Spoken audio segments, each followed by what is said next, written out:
Students, आपला चालू आहे motion in a plane chapter आणि त्यातला आपण बघतोय प्रोजेक्टाईल मोशन. आता हा जो नवीन पॉईंट आहे प्रोजेक्टाईल मोशन, ही एक प्रकारची मोशन आहे, म्हणजे हालचाल आहे ज्याच्यामध्ये एक वस्तू अशी जमिनीवर असेल आणि तिथून ती वरती हवेत जाईल आणि परत जमिनीवरती पडेल. ठीक आहे, मग त्याच्यासाठी तुम्ही बरेचसे एक्झाम्पल्स घेऊ शकताय. इथे दिलेच आहे, bullet fired from a gun, football kicked bye player, असे काय आहेत बरेचसे एक्झाम्पल्स तुम्ही देऊ शकता. उदाहरणार्थ बघा, मी ते एक सिंपल एक्झाम्पल्स तुम्हाला दिलेली आहेत. हे बघूया, पहिलं एक्झाम्पल बघूया. उदाहरणार्थ समजा एक तोफेतून असा गोळा बाहेर पडलाय आणि तो असा जाऊन तिकडे पडलाय जमिनीवरती. गनमधून बुलेट फायर केलेली आहे आणि ती अशी पुढे जाऊन काय होईल, खाली पडेल. फुटबॉलला जर अशी किक मारली गेली तर तो वरती हवेत जाईल आणि परत जमिनीवरती लँडिंग होईल. किंवा जर क्रिकेटमध्ये 6 मारली गेली, बॅटच्या इथे जर बॉलचं काय होईल, इम्पॅक्ट होईल, तिथून बॉल असा हवेत जाईल आणि बाउंड्रीच्या पलीड जाऊन पडेल.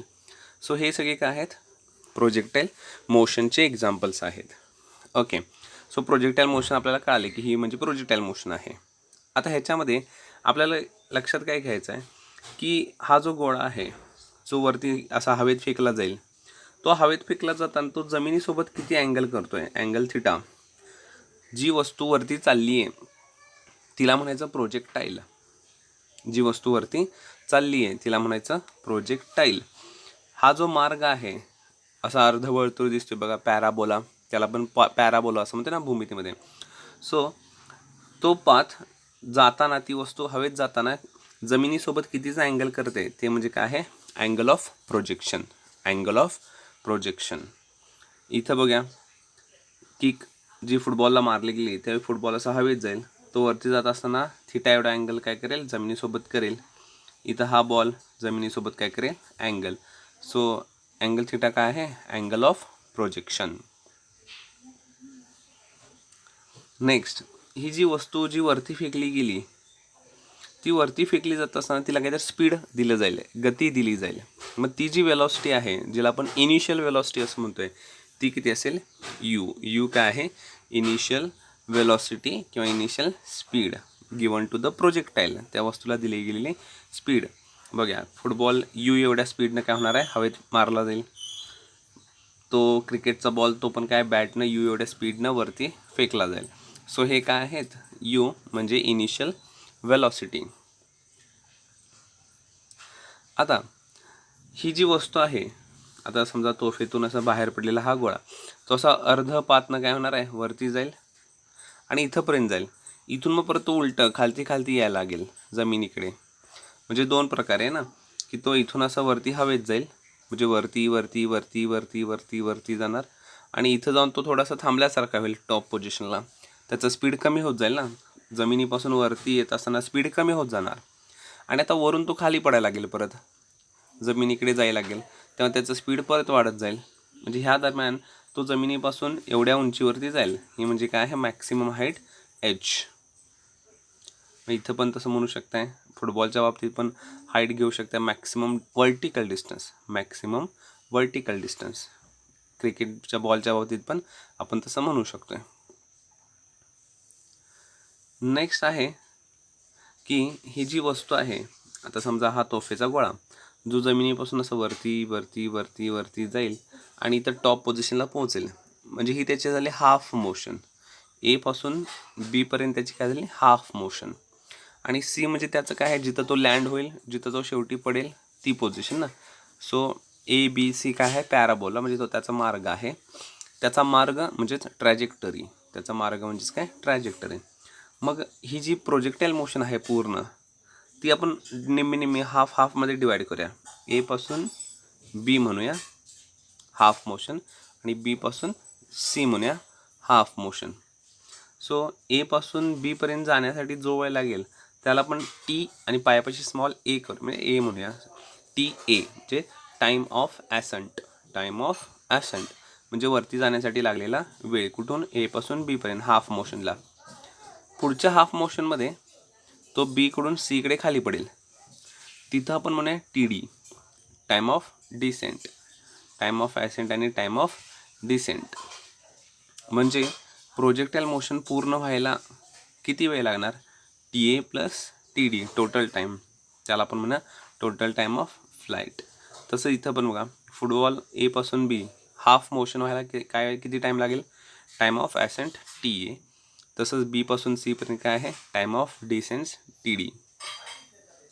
तसंच टाईम ऑफ ॲसेंट क्रिकेट बॉलसाठी, टाईम ऑफ डिसेंट खाली पडण्यासाठी हाफ मोशनसाठी. सो TA काय आहे, टाईम ऑफ ॲसेंट, TD काय आहे, टाईम ऑफ डिसेंट, आणि टोटल टाईम कसं असणार आहे, TA प्लस TD. नेक्स्ट आहे की ही जी वस्तू आहे, उदाहरणार्थ आपण म्हणूया की हा फुटबॉल इथं होता, त्यानंतर तो किक मारल्यानंतर असा हवेत गेला, ट्रॅजेक्टरी त्याचा मार्ग, आणि तो काय झाला, इकडे जाऊन C पोझिशनला जमिनीवरती परत खाली पडला. सो तो A पाशी होता आणि हॉरिझॉन्टली आडवा तो कुठे जाऊन पडला, C पाशी. म्हणजे AC जे डिस्टन्स आहे, AC डिस्टन्स म्हणजे जिथून प्रोजेक्टाईल मोशन स्टार्ट झाली तो पॉईंट, आणि जिथं प्रोजेक्टाईल मोशन संपली तो पॉईंट म्हणजे A आणि C, हे जे डिस्टन्स आहे त्याला आपण म्हणूया कॅपिटल R, म्हणजेच काय म्हणूया हॉरिझॉन्टल रेंज किंवा हॉरिझॉन्टल डिस्टन्स. सो आत्तापर्यंत काय पहिलं, U initial velocity, angle theta, angle of projection. Half motion झाल्यानंतर वस्तू पूर्ण वरती गेलेली असणार आहे म्हणजे maximum height, time of ascent पहिलं वरून खालती जाण्यासाठी लागलेलं टाईम, टाईम ऑफ डिसेंट वरून खालती परत येण्यासाठी लागलेलं टाईम ऑफ ॲसेंट म्हणजे खालून वरती जाताना हाफ मोशन करण्यासाठी लागलेला वेळ. H म्हणजे मॅक्सिमम हाईट. ठीक आहे. सो हे काय आहेत, त्याचे कंपोनंट्स आहेत. आता ही जी वेलॉसिटी आहे, आपण त्या वस्तूला जी इनिशियल वेलॉसिटी देतो U, ही वेलॉसिटी तिरकी आहे. मग आपण स्केलर्स वेक्टर्सच्या ह्याच्यामध्ये एक पॉईंट बघितला आहे, रिझोल्युशन ऑफ वेक्टर किंवा लॉ ऑफ पॅरलोग्राम पण घेऊ शकताय. त्याच्यामध्ये आपण बघितले की एखादी क्वांटिटी अशी तिरकी असेल, आता बघा U कसा आहे, तिरका आहे, हा एरो कसा आहे, हा उभा आहे, हा एरो कसा आहे, आडवा, आणि हा उभा नाही आहे, आडवा नाही, हा कसा आहे, तिरका आहे U. सो ह्याचे दोन कंपोनंट्स तयार होतात. ह्याचे दोन कंपोनंट्स कसे तयार होणार, एक असते हा जर U असेल तर हा तयार होणार U कॉस थिटा, आणि दुसरा तयार होणार U साइन थिटा. कंपोनंट नेहमी असेच असतात, U कॉस थिटा आणि U साइन, म्हणजे कॉस थिटा आणि साइन थिटा असेच असतात. फक्त मग आता ह्याला U कॉस म्हटलं, मग ह्याला U साइन म्हणता आलं असतं का, आलं असतं. पण लक्षात ठेवा, नेहमी लक्षात ठेवा की अँगल ऑफ प्रोजेक्शन कुठे आहे बघा. Uच्या बाबतीत जसा हा अँगल ऑफ प्रोजेक्शन इथं आहे, तोच म्हणजे इथं असणार ना, Uच्या इथं पण. सो तो इथं आहे. ज्या ॲरोसोबत थिटा असेल तिथं नेहमी कॉसचा कंपोनंट घ्यायचा, मग हा होईल U कॉस थिटा, आणि मग राहिलेला ऑटोमॅटिक काय असणार, U साइन थिटा. सो लक्षात काय ठेवत आहे की इनिशियल वेलॉसिटी जी आहे U, तिचे दोन काय तयार होणार, कंपोनंट्स. एक असणार U कॉस थिटा आणि दुसरा असणार U sine theta. U sine theta कुठे द्यायचा, जिथं अँगल असेल तिथं, आणि राहिलेला दुसरा काय असणार आहे, U साइन थिटा. मग त्यांना तुम्ही काय म्हणू शकता, U कॉस थिटा काय आहे, हॉरिझॉन्टल कंपोनंट ऑफ वेलॉसिटी, आणि U साइन थिटा काय आहे, वर्टिकल कंपोनंट ऑफ वेलॉसिटी. दिसते तिथं U काय आहे, horizontal component, U cos theta काय आहे, horizontal component, U sine theta काय आहे, वर्टिकल कंपोनंट. ठीक आहे. सो आणखी एक गोष्ट बघूया. आता समजा आपण फुटबॉलला किक केली, फुटबॉल असा वरती, म्हणजे आपण त्याला स्पीड दिला, किती स्पीड दिला, U. मग फुटबॉल असा तिरका असा वरती वरती वरती वरती चालला आहे. जसं जसं तो जमिनीपासून वरती जात असेल तसं त्याचं स्पीड काय होत जाणार, कमी कमी कमी कमी होत जाणार, वेलॉसिटी डिक्रीज होत जाणार, आणि मॅक्सिमम हाईटला पोहोचल्यानंतर B पोझिशनला मॅक्सिमम हाईटला पोहोचल्यानंतर तिथं वस्तू काय होणार, थांबल्यासारखी होणार, स्टॉप होणार, आणि तिथून मग ती उलटा प्रवास खाली जमिनीकडे परत चालू करेल आणि असं जमिनीवरती येऊन पडेल. म्हणजे वस्तू जेव्हा वरती पोचणार, खालून वरती पोचणार B पोझिशनला, तेव्हा तिचं स्पीड कमी होत गेलं असणार, आणि एक्झॅक्ट B पोझिशनला मॅक्सिमम हाईटला तिचं स्पीड काय असणार आहे, खूपच कमी, म्हणजे किती असणार आहे, 0 झालेलं असेल. सो फायनल वेलॉसिटी किती असणार, 0. इनिशियल वेलॉसिटी किती आहे, U, आणि वस्तू जशी जशी वरती जाईल जमिनीपासून तसं स्पीड कमी होत जाणार आणि फायनल पोझिशन म्हणजे हाफ पोझिशन बीला तिथे गेल्यानंतर वेलोसिटी काय झाली असणार 0. मग त्याला आपण काय म्हणूया व्ही असं म्हणूया. व्ही म्हणजे काय आहे final velocity. Okay, so at height h velocity becomes 0 म्हणजे वेलोसिटी नेहमी फायनल वेलोसिटी व्ही नेहमी काय असणार आहे प्रोजेक्टाईल मोशनमध्ये 0. सो हे सगळं काय होतं बेसिक होतं. हे सगळं तुम्हाला माहिती असायला पाहिजे. ह्या सगळ्यांचे डेफिनेशन्स तुम्हाला बुकमध्ये मिळून जातील. ठीक आहे. ओके, आज आपण काय करूया ह्याच्यामध्ये प्रोजेक्टाईल मोशनमध्ये आपल्याला 4 इक्वेशन्स तयार करायचे आहेत. एक इक्वेशन आपल्याला तयार करायचं आहे ट्रॅजेक्टरीसाठी म्हणजे त्याचा जो मार्ग आहे अर्धगोल ज्याला आपण म्हणतो पॅराबोला त्याच्यासाठी इक्वेशन तयार करायचं आहे पहिलं. दुसरं आपण तयार करायचं आहे टाईमसाठी इक्वेशन, टाईम ऑफ फ्लाईट म्हणजे टोटल प्रोजेक्टाईल मोशन पूर्ण होण्यासाठी लागलेला वेळ. त्यानंतर आपण तयार करायचं इक्वेशन हाईटसाठी h आणि नंतर आपल्याला इक्वेशन तयार करायचं आहे आरसाठी हॉरिझॉन्टल रेंज किंवा हॉरिझॉन्टल डिस्टन्स. ओके, पहिलं इक्वेशन करायला घेऊया आपण. पहिलं इक्वेशन जे आहे ते कोणासाठी आहे ट्रॅजेक्टरीसाठी आहे. ठीक आहे, त्याच्यासाठी आपण एक एक्झाम्पल घ्या फुटबॉलचंच घ्या. समजा इथं हा गुलाबी कलरचा काय आहे फुटबॉल आणि त्याला समजा किक मारली गेली तो असं मैदानावरती ना ग्रीन कलरचं मैदान आहे ग्रास. सो फुटबॉल असा हवेत जाईल आणि इकडे जाऊन तसं पडेल किक मारल्यानंतर. मग ह्या फुटबॉलला इनिशियली किती स्पीड दिली जाईल यू. किक मारल्यानंतर त्याला गती किती मिळेल यू. ते झालं त्याचं इनिशियल स्पीड यू. तो फुटबॉल जेव्हा हवेत जाईल तेव्हा तो जमिनीसोबत कितीचा अँगल केला असेल थिटा एवढा काय केला असेल अँगल केला असेल. आपण आपल्या सोयीसाठी काय करूया अलॉंग द ग्राउंड आपण काय कन्सिडर करूया एक्स ॲक्सिस आणि इकडं तो फुटबॉल जसं इकडे वरती हवेत जाईल किंवा वरून खालती पडेल तसं आपण इकडे काय कन्सिडर करूया वाय ॲक्सिस.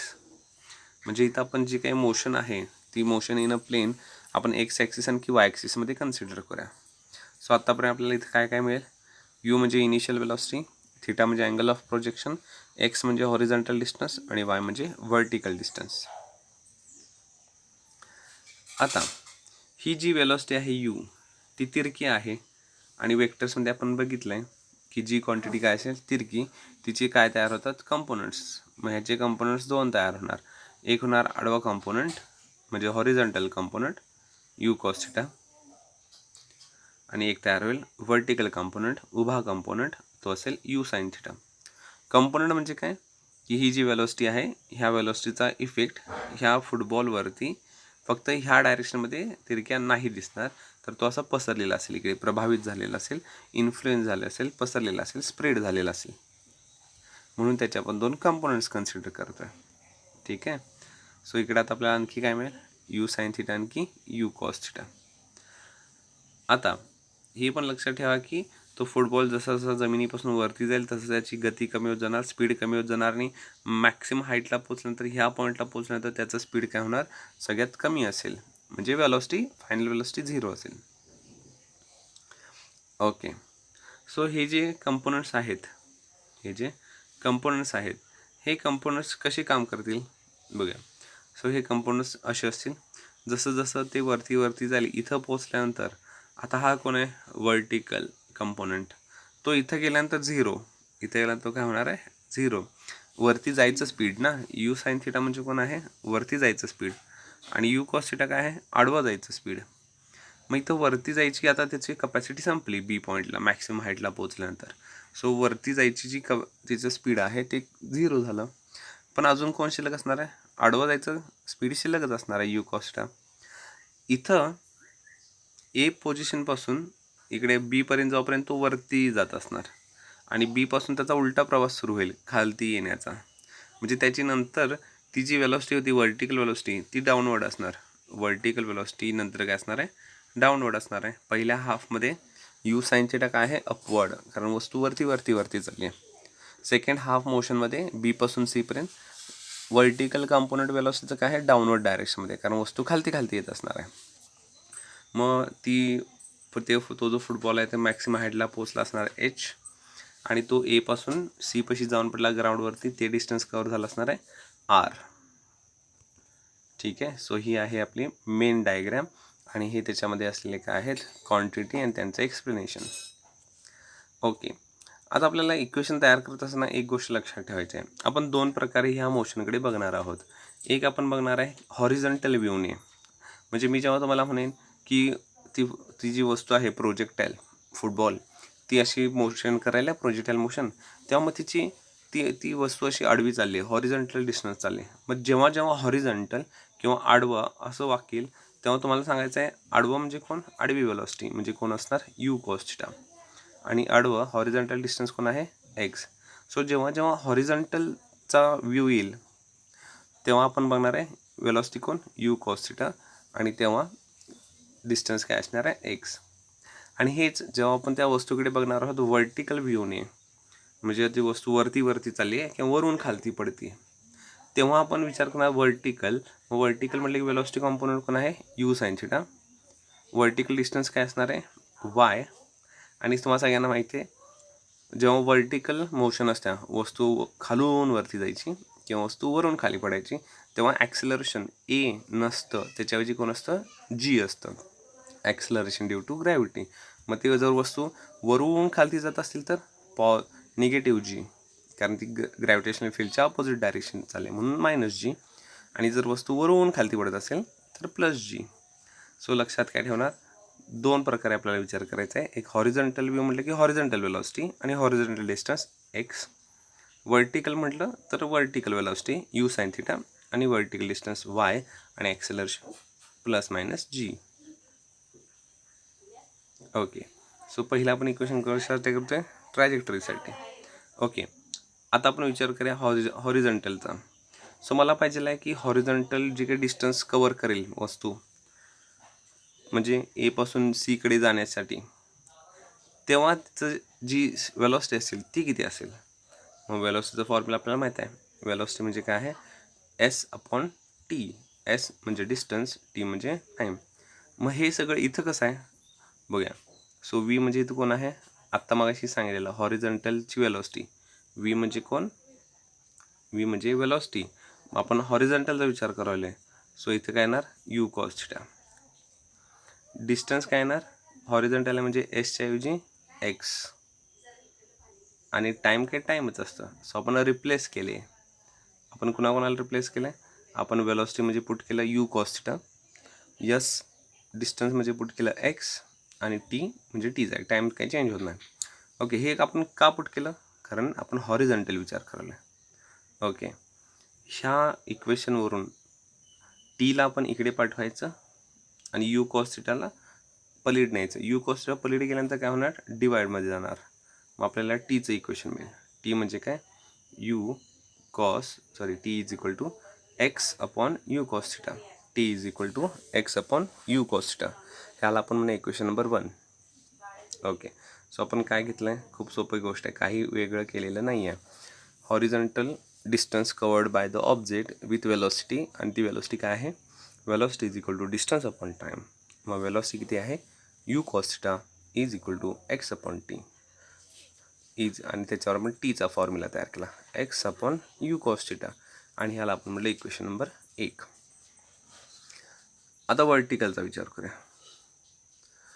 ऑब्जेक्टनं वर्टिकली कवर केलेलं डिस्टन्स ते कसं मोजणार आपण, तर त्याच्यासाठी आपण यूज करणार kinematical equation. Second kinematical equation ते काय आहे, s is equal to u t plus 1/2 a t square. So s म्हणजे डिस्टन्स. आता इथं कसलं डिस्टन्स पाहिजे, वर्टिकल. यू म्हणजे वेलॉसिटी, मग इथं कसली वेलॉसिटी पाहिजे, वर्टिकल वेलॉसिटी. टी म्हणजे टाईम प्लस 1/2. ए म्हणजे ॲक्सिलरेशन, पण मगाशी सांगितलं वर्टिकल जर असेल तर ॲक्सिलरेशन काय असतं, जी किंवा मायनस जी. आता इथं वस्तू वरून खालती चालल्या प्रोजेक्टाईल मोशन करायला, सो एच्या ऐवजी काय असणार, मायनस जी, आणि टी टाईमच. ओके, सो आपण पुट करूया. वर्टिकल डिस्टन्स यस म्हणजेच वाय, यू म्हणजेच वेलॉसिटी आणि ती आहे यू साइन थिटा, टी म्हणजे टीच आहे, सो यू टीच्या ऐवजी काय आलं, you sine theta into T. इथं प्लस साईन आहे पण इथं काय येणार, मायनस 1/2. एच्या ऐवजी काय आले, मायनस जी, म्हणून साईन काय झाला, मायनस, आणि टी स्क्वेअरच्या ऐवजी टी स्क्वेअर. सो आपण इथं पुट केलं s is equal to u t plus 1/2 a t square. त्याच्याऐवजी ते इक्वेशन आता कसं दिसेल, y is equal to u sine theta, यूच्या ऐवजी यू साईन थिटा, टी प्लसच्या ऐवजी मायनस का झालं, कारण एच्या ऐवजी मायनस जी आलं, आणि टी स्क्वेअर. ओके, हेच इक्वेशन आता काय करा, इथं जी टी आहे ह्याच्याऐवजी काय लिहूया, टी म्हणजे काय आहे, x upon u cos theta. मग ही व्हॅल्यू इथं भरूया. हे जे इथं टी होतं ह्या टीच्या जागी इथं काय आलं, x upon u cos theta. तसंच इथं दुसऱ्या स्टेपमध्ये इथं कोण आहे, टीचा स्क्वेअर. मग त्याच्याऐवजी काय येणार, एक्सचा स्क्वेअर, यूचा स्क्वेअर आणि कॉस स्क्वेअर. म्हणजे आपण जी इक्वेशन 1मध्ये टीची व्हॅल्यू तयार केली आहे ती इथं 2 जागी भरली आहे. टीच्या जागी भरली एक्स यू कॉस थिटा, आणि टी स्क्वेअरच्या जागी सगळं स्क्वेअर करून भरलं, x square you square cos square theta. So आपल्यासमोर आता हे एक इक्वेशन आहे. आता ह्याच्यामध्ये काही चेंज होईल बघा. इथं बघा, इथं आपल्याला असं दिसते की बघा, यूला यू काय होणार, कॅन्सल, आणि साईन थिटा आपण कॉस टीचा अर्थ काय, टॅन थिटा. सो इथं यूला यू काय झालं, कॅन्सल, आणि साईन थिटा आपण कॉस थिटा काय आला, टॅन थिटा, आणि सोबत राहिलेला एक्स, हे मायनस साईन. आणि इकडे काय काय झालं बघा, इकडे काही कॅन्सलच होत नाही, इथं सगळं आहे तसं राहते. वरती आहे जी आणि एक्स स्क्वेअर, आणि खाली आहे 2 u square cos square theta. So हे एक आपल्याकडे इक्वेशन आहे. समजा आपण असं केलं, इथं जे टॅन थिटा आहे त्याच्याऐवजी आपण समजा अल्फा लिहिलं तिथं, म्हणजे आपण सिम्बॉल पुट करूया तिथं, आणि इथं जे g upon 2 u square cos theta square cos square theta आहे त्याच्या जागी आपण समजा बीटा असं लिहिलं. काही घेऊ शकता, ए किंवा बी नुसतं घेऊ शकताय. मी तर अल्फा आणखी बीटा घेतलेला आहे. ह्या जर व्हॅल्यू आपण तिथं रिप्लेस केल्या तर हेच इक्वेशन असं दिसेल का बघा, रिप्लेस केल्यानंतर y is equal to alpha x minus beta x square. मग हे जी इक्वेशन नंबर 3 आहे ती इक्वेशन कशाचं आहे, मॅथमॅटिक्समध्ये भूमितीमध्ये पॅराबोलाचा. म्हणजे इथं आपल्याला असं लक्षात येईल की आपण जे ट्रॅजेक्टरी जो मार्ग आहे त्याचे जे इक्वेशन बनवले ते कशाचं मिळते, पॅराबोलाचं, आणि ते बरोबरच आहे. डायग्राममध्ये काय आहे, पॅराबोला आहेच. सो प्रोजेक्टाईल मोशनमध्ये आपल्याला 4 इक्वेशन्स तयार करायचे होते, त्यातलं हे एक आहे. उद्या आपण कशासाठी करा, टाईमसाठी तयार करूया. Thank you class.